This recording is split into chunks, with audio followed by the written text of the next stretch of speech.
Hey everyone, Mr. Happy here, and in this video, I'm going to share with you my thoughts on the 24-man raid series for Endwalker, Myths of the Realm. This video is a few weeks overdue. I wanted to release it the same week that we got the final 24-man Thalia, but hey, at least I've had a few weeks to stew on my opinion and really bring it all together into this final video. So, without further ado, let's talk about the 24-man raid series of Endwalker, what it did right, what it did wrong, and what I'd like to see improved as we move towards Echoes of Vana'diel in Dawn Trail.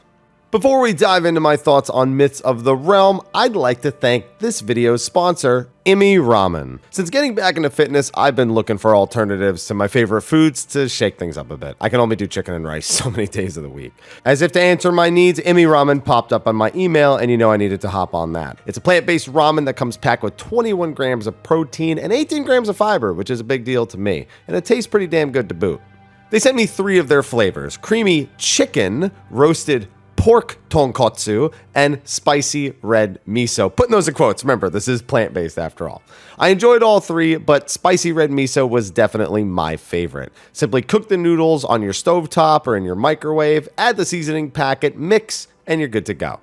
It's nice having a plant-based high-protein alternative to traditional at-home ramen, and you can customize it however you want once you've made the noodles. Make some soy-marinated, soft-boiled eggs, chop up some green onions, or add some nori. I personally just like adding a dash of togarashi just to spice up the broth myself. Bring whatever garnish and pimpages you desire. So if you want to support the channel, be sure to check out our sponsor, Imi Ramen. Head to imieats.com/Mr. Happy or click the link in the description and use the discount code Mr. Happy to save 15% on your order today. They've even got a 30-day money-back guarantee, so you don't have anything to lose giving them a shot. Thanks again to Imi Ramen for sponsoring this video, and with that, let's get to it. So first off, Endwalker has been a lot about tying up loose ends between the side story quests that we've been getting with Tataru, as well as the Myths of the Realm and Pandemonium. They're really trying to make sure that as many doors as possible are closed, while not really closing them entirely. That was true here too, as we did leave a major character open to potentially reappear in future side quests or story quests or whatever they could possibly do in the future. But overall, it was a raid that was all about answering decade-old questions about deities that we really knew nothing about. We'd seen some sort of primal version of them back in A Realm Reborn, or I should say the 1.0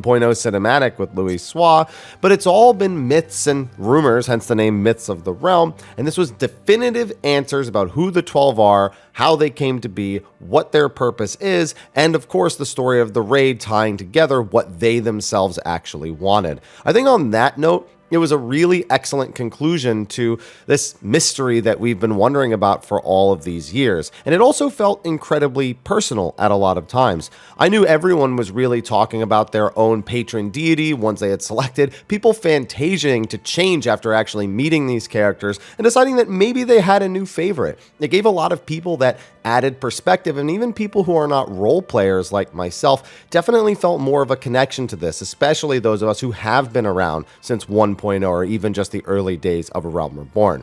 So on that note, the Endwalker 24-man raid series for me was a huge W, and that was definitely needed for me after Shadowbringers, where I just wasn't a fan of the lack of involvement with the world and lore that we got from the Nier series. As important as it was to the actual Nier and Drakengard stories itself, I wanted something that was more about 14 and less about another franchise, and I definitely got that here. That being said, it's not all sunshine and rainbows, as there were some fundamental design decisions about the 24-mans themselves that were, well, questionable as a longtime player, and we're going to get into that as we talk about the 3 individual 24-mans in this video. So let's start from the beginning, as I think it makes my opinion easier to put into perspective. We had Myths of the Realm announced, and when 6.1 rolled around, we had our first introduction to the 12 in that of Aglaia. Now, this was a really exciting initial introduction to the 12 and the raid series as a whole, setting up the 12 as potential villains, while then pulling the rug under and saying, haha, nah, just kidding, we just really wanted to get you to fight us. It was really kind of happy-go-lucky, and no, that's not a pun, but it might as well be, while still being really serious and fun at the same time, almost playful, which was a really stark difference to a lot of content that we've had in the past. It's not that the stakes were low, but there weren't really any stakes at all. We just really wanted to understand these characters by the time all was said and done, and with getting only a little bit of information about 4 of the 12 deities, it definitely made me feel like I wanted to learn more about the rest of them. Thus, I really looked forward to the follow-ups in that of Euphrosyne and Thalia. Aglaia, I think, also excelled as a 24-man in every category. I think the encounters were largely satisfactory mechanically, although I think that Bayergod himself could have been a little more involved. It was at least visually enjoyable, and I never really hated doing this week to week. In fact, this was the only 24-man in all of existence that I really went out of my way to do almost every single week that I could throughout all of the odd-numbered patch, and I'm still doing that to this day with Thalia. And of course, it had beautiful music and environments. I mean, people loved all of the tracks that we got here, especially in the balance against Nald'thal. Speaking of which, Nald'thal was really just an exemplary 24-man boss. Not anything too crazy, nothing quite to the levels that we've had back in like the Weeping City or some of the Evil East bosses, but it was, again, largely satisfactory. There was some references that came through all of that. There were a lot of mechanics that definitely killed the vast majority of casual players, and at the same time, there was a little bit of trolling to be had with that of the scales balancing, but there was all of these memorable things that people who experienced it on patch will definitely carry through and be like, man, I remember when, years down the road. And you always want that with any sort of content in an MMO, especially one that's casual like this. You want people to be able to pull a memory out of it, and it being more of a specific thing, so they can share that with people in the years to come when we're skipping all the mechanics and they don't really get to see any of that. That's why it's kind of unfortunate to say that I think Aglaia was actually the peak of this 24-man series. Now, it did have a little bit of added benefit in that it sets up a lot of mysteries. You know, it's kind of the first raid, and with Pandemonium and really all the 8 and 24-man raids, even the Trial series, they kind of always use the first one to just kind of wet the whistle. You know, they just want you to get a little bit into it, but have a ton of questions and mysteries that still need to be resolved that you have to wait months and months for. So there's a lot of anticipation going into the second and third raid, which then gradually expand your understanding of everything. And like I said, considering we only got to meet 1/3 of the 12 in this one, everyone was waiting to see their patron deity if they didn't get to see them here. Then 6.3 eventually rolls around and we get the second raid, Euphrosyne. Now, while the environments and music were once again stellar, and the continued narrative around the 12 and their mysteries was well expanded upon, something was different here. That largely comes down to the encounters themselves. They didn't just feel simpler or like the mechanics weren't hard enough. It's a 24-man, you know, they're not really supposed to be hard in the first place. But everything was almost in slow motion. And I don't think that's just me being someone who does high-end raids going into a 24-man. That's been the case for literally a decade. You'd think I'd feel that way about every single 24-man, and I often don't. It's actually been a few expansions since I felt that way. Well, that's not true. I really did feel that way after a run or two of some of the near raids, but we don't need to get into that right now. The point is, I felt like it was just not even long. It just felt like everything was in slow motion, and when I blinked, it was over at the same time. And there wasn't really a big memory for me to pull out like I had with Aglaia. All I remembered is everyone talking about, well, I think you know what everyone was talking about with Euphrosyne. There were definitely two major topics that were on the community's mind. And it wasn't even just Euphrosyne that quickly became a problem with this sort of feeling, because now we had had plenty of time to gear up. You know, Abyssos had been out for a while. We were on the cusp of getting top. And so, you know, the item level was just way higher than it was on 6.1. So much so that even just casual duty finder groups were skipping major mechanics in Aglaia, revealing that even though the first raid was mechanically sound in a nutshell, that as soon as you crack the outer opening with a little bit of extra gear, it pretty much renders some of the best parts of that raid null and void. I mean, you could skip scales entirely on Nald'thal back when Euphrosyne was out. And now that we've had 6.4 out for some time, it's almost a foregone conclusion that you're going to skip that, unless it's a group of largely new players, which happens, but it's not something that I think really should be that way within the same expansion, within a patch cycle. That happened. That's something that you expect to happen with an expansion, like what happens with Crystal Tower now. We skip all of the actually interesting stuff in places like the Circus Tower. People don't know about the platforms you got to jump around and the ads you got to kill in 3 specific spots on the second boss of Circus Tower. People don't even see Daybreak on the first boss. It's all just zing, zing, zing, go, go, go. And it's, you know, just a complete Zergfest. That became a thing within the same expansion here with Aglaia and Euphrosyne, which is not something I think should be the given norm. I think that 24-man should not be difficult, but should have some sense of scale, I suppose.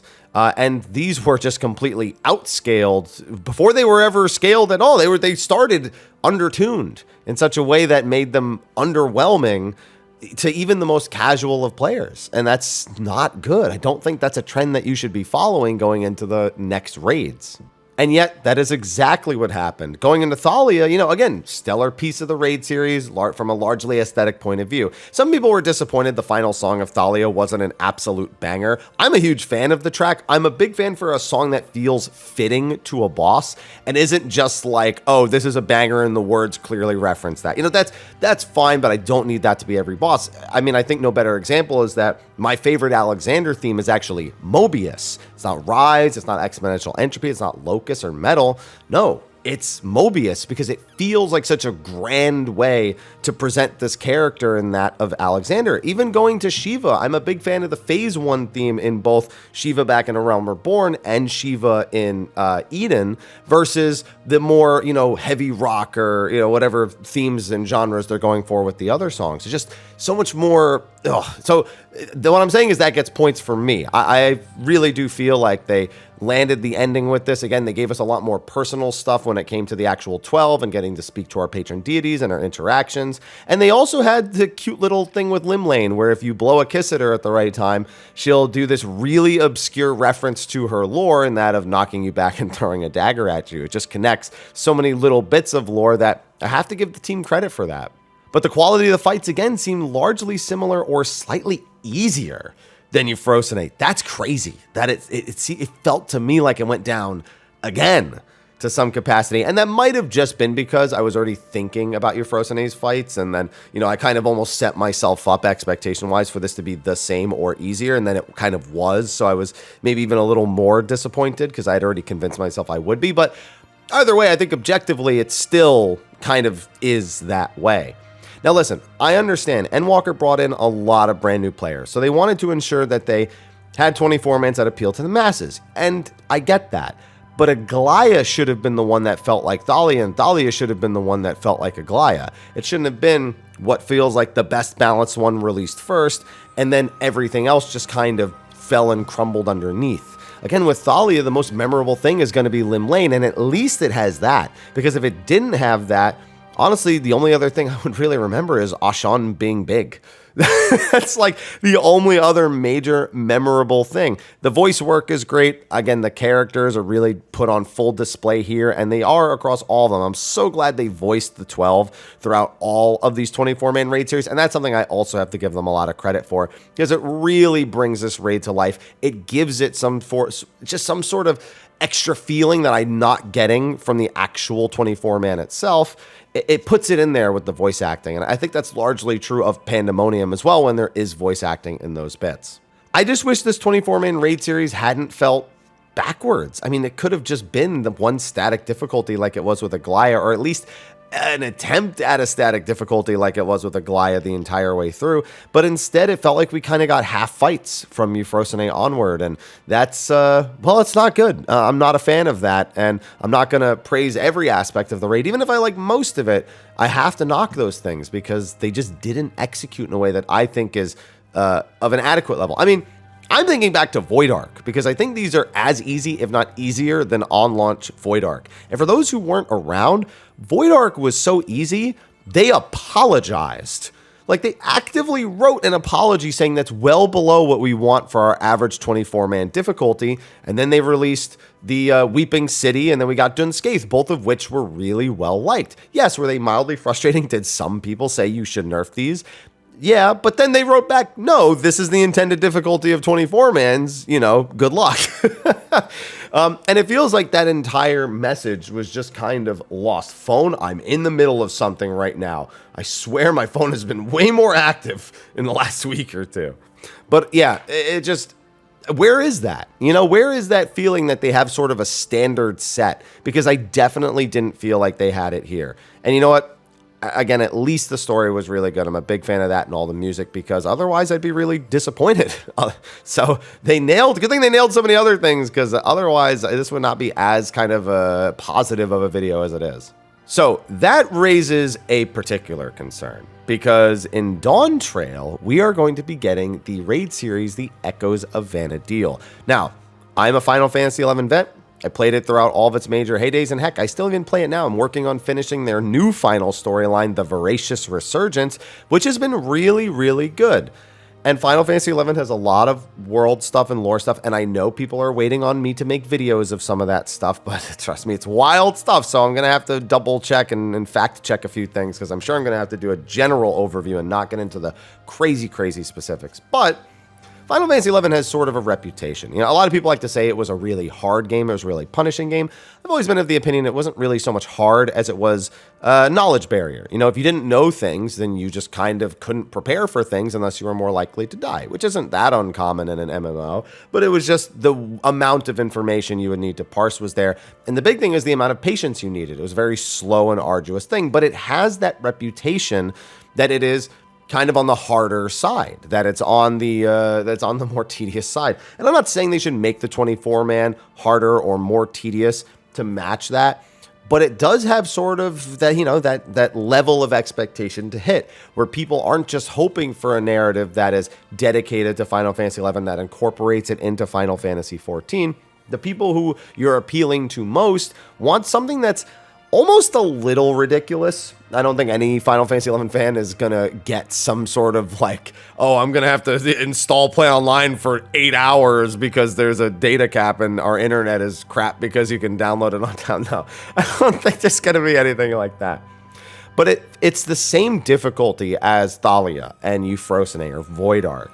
Then I think not only will the average player, again, kind of struggle to find things that they're really attached to in it, but I think that the people they're appealing to most will be the most disappointed.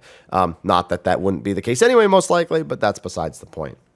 So I think they really need to buckle down and decide what is the right difficulty for 24-mans. They need to really come up with a conclusive decision on that, because we just shouldn't have another expansion of 24-mans that are a little too undertuned on release. In fact, a lot of undertuned on release, and not creative enough after Aglaia, in my opinion. Not nearly creative enough. Honestly, the thing they're going to struggle with most in Echoes of Vana'diel is picking out glam, because 11 fans have a lot of glam they want to see, and there's no way all of it is getting in there. And then we've also gotten some of the most high-profile pieces already from Eureka, so whatever else they're going to do, it's going to be interesting to see. But either way, that's my thoughts on the current 24-man and my hopes for Echoes of Vana'diel in terms of difficulty.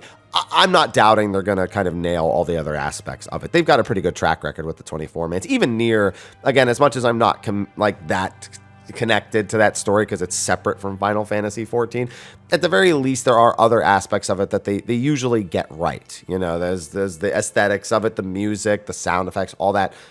Really well done. It just, the story itself didn't appeal to me. But you know what? The gear shirt appealed to a lot of other people. I'm sure many of you can vouch for that.